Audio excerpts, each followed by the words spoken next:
All right, you're gonna be good. He's a new guy. He's friendly. You're good to come in. He's not gonna do anything. He's just gonna rub on you. Oh, he's good. Friends. Yes. Instant friendship. Dude, he's cute. Hey.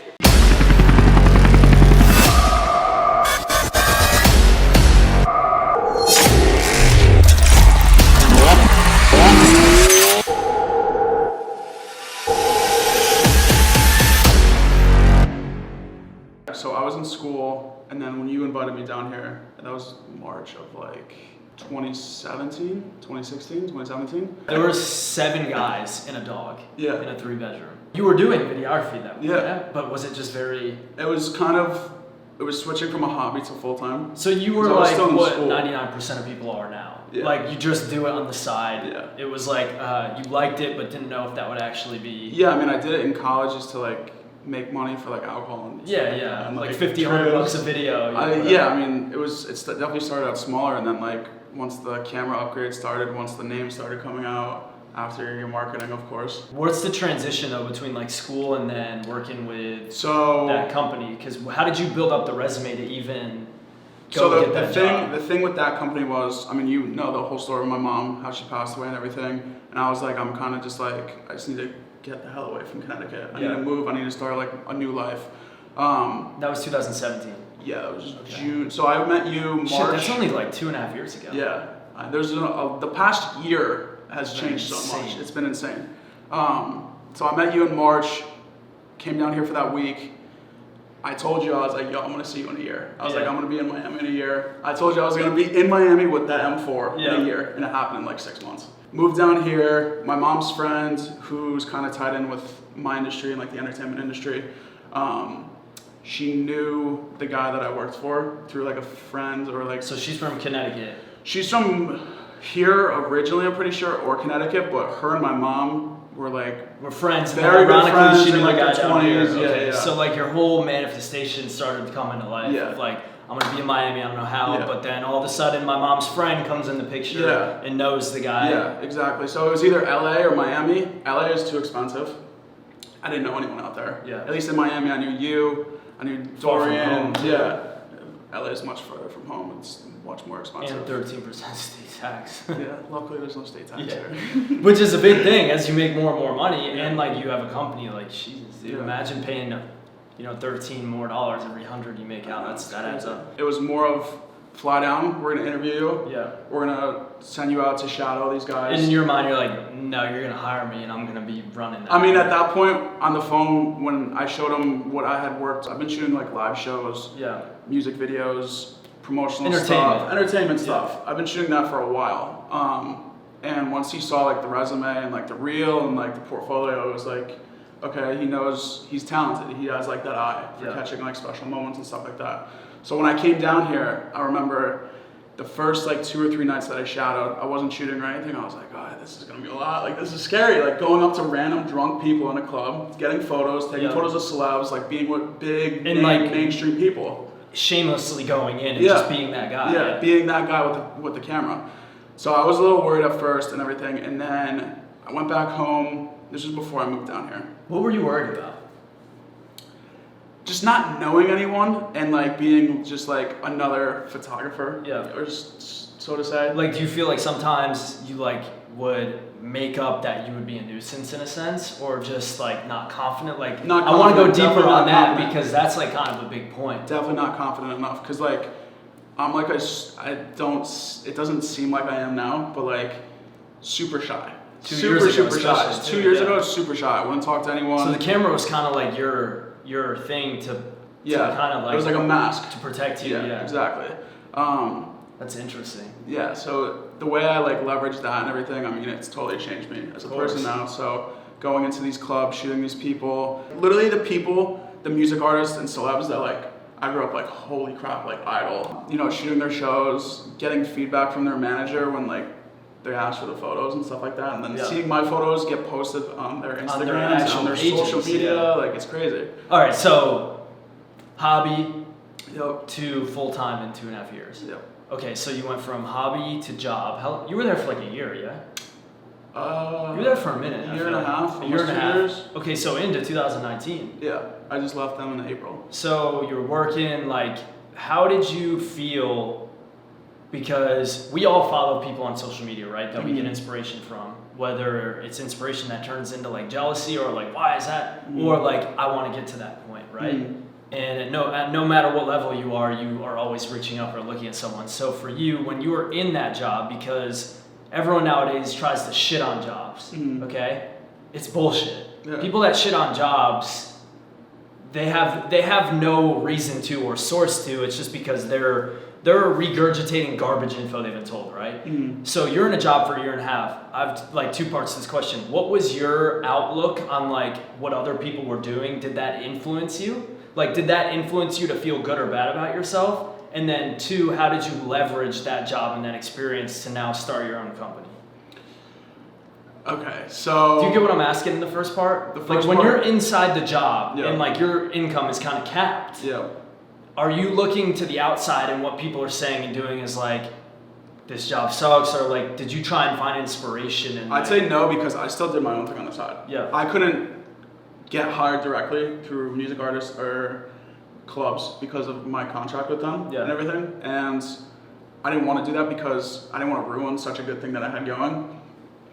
Yeah, it's not always about the money, but like in that situation, like dreaming about like shooting, say, Chainsmokers, Tiesto, Tory Lanez, like all these big name mainstream artists, taking that for granted in that situation and being like, okay, like I'm gonna let this job like affect my stuff on the side. I wasn't gonna do that because, like you said, there's a cap on what you can make when you're tied into one job. But I feel like in this creative like industry and stuff like that, especially when it's only like I was basically only shooting a couple hours a night. It wasn't like during the day and stuff like that. So I still had part time in a sense. Yeah. Yeah. So. But you're hustling until like 5 a.m. Yeah. There was a few nights I was getting home at 7, 8 a.m. And then editing. Yeah. Yeah. So you took the job as inspiration to do more. Yeah, absolutely. So like, hey, I'm not just gonna go, you know. I almost took the job as for more experience too. Yeah. You know what I mean? Because like, not many people get to say like, oh, like. And that's on your resume now. Yeah, like I shot for two of the most elite nightclubs in the world. So you would go work with them from like 10 p.m. to 5 a.m. and then during the day you're doing your own thing. Yeah, I mean, I would go to like on the weekends, my schedule like would vary depending on the day and everything, depending on who's performing, restaurant. Yeah, because we'd always do stuff before as well. So my Friday, Saturday, like Thursday through Sunday kind of varied, but like usually like Thursday, Friday, Saturday, or at least Friday, Saturday, go to like a restaurant to shoot before the club. So I'd go there at like 11 to 1. So I'd basically get ready and leave by 10. Yeah. 11 to 1 at a restaurant, club from 1 to 3, 1 to 3:30. Hip hop nights, so Saturday nights, those artists don't give a crap when they show up. Nah. So sometimes they'll show up at 3, sometimes they'll show up at 3:30, and I gotta wait for their performance to end and make sure I get all the shots. So some nights are 5, 6, 7 a.m. Some nights I'm leaving at almost 5. Yeah, correct. that's 4:30, 5 o'clock. But then you're waking up and editing and working. I'm not even waking up and editing. I'm going right to the office. I'm going right home. I'm doing these photos. And getting it done. Yeah, and I'm going to bed, sleep 5, 6 hours. And then you can work on those other projects. Mm-hmm.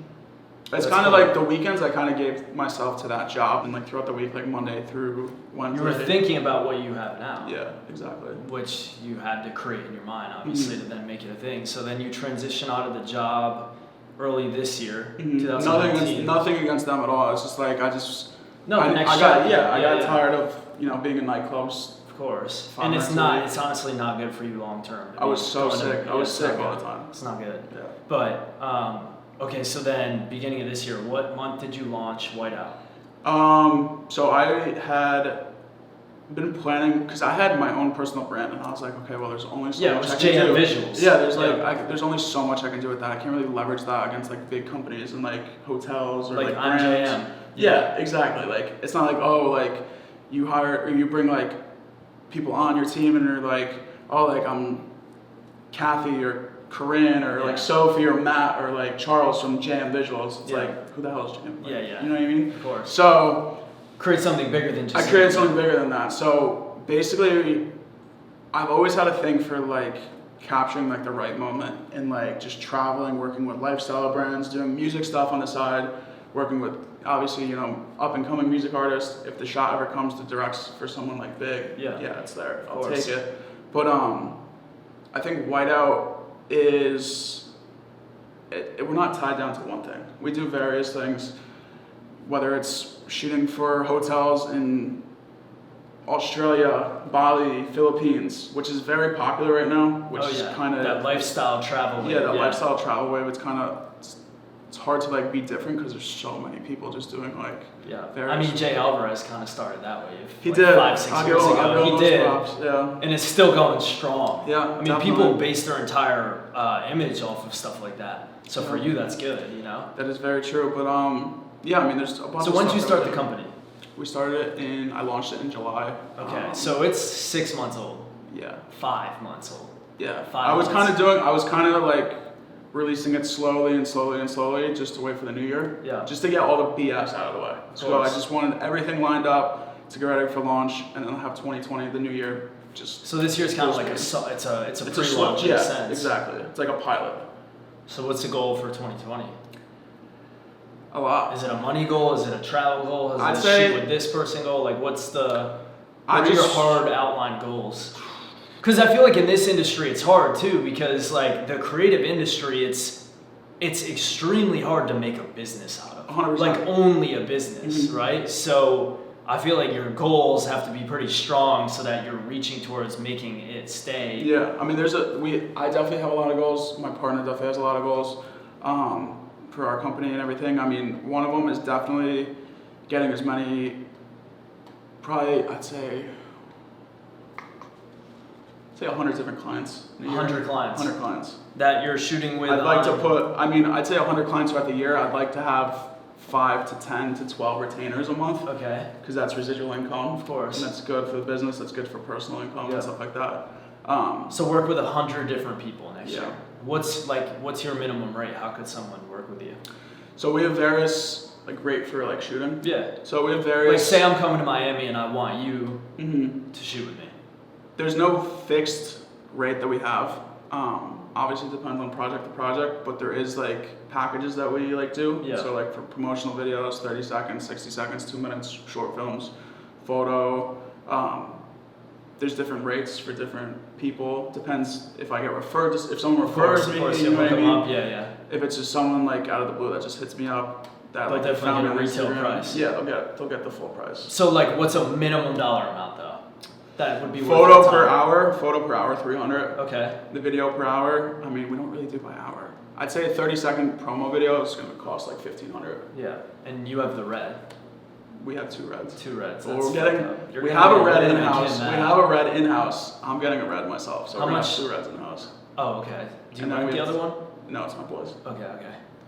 Yeah, I'm just curious. So we got 2 in-house reds, and we'll have 2 in-house Inspire drones. So. Yeah, so it makes sense to be able to charge someone $15. Yeah, and then there's obviously going to be those clients that are going to be my homies or my good friends that are I only have a budget of $300 or $400. I'm just What like, can we all right, do? I won't. We don't have to use the red. Yeah. That's absolutely fine. Yeah. The red takes we edited a music video that we got. It was a $1,000 music video, and we shot it on a red. And when I was editing it, I was like, I wish we charged more. It's dude, you're those this shit files and it's stuff movie. like that. It's insane. It's absolutely insane.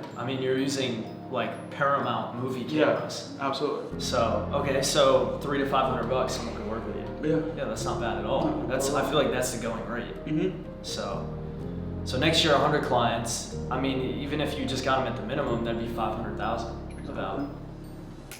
It's nice. Yeah. So I like to say 100 clients, but realistically probably 50 to 75. You gotta you gotta have well, you big never goals. know. It could be 1,000. Because I feel like the goal for you is to find a lot of people that freelance and bring them structure. That's basically what our business plan is. So I don't want to. There's so many companies out there. There's agencies out there. There's brands out there that have set photographers and videographers that are basically only working for them.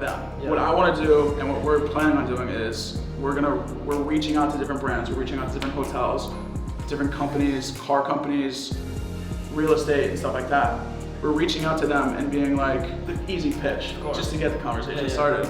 And then say if we get a gig in Paris or LA, I have a group chat with 200 people, 220. Yeah, so you want to be able to. I basically want to outsource out of Miami. Monopolize. Absolutely. The creation industry. It makes sense. It needs to be done. I feel like we're in the time age too with digital. Just Absolutely. Social media. Just like that, you can find someone. Yeah.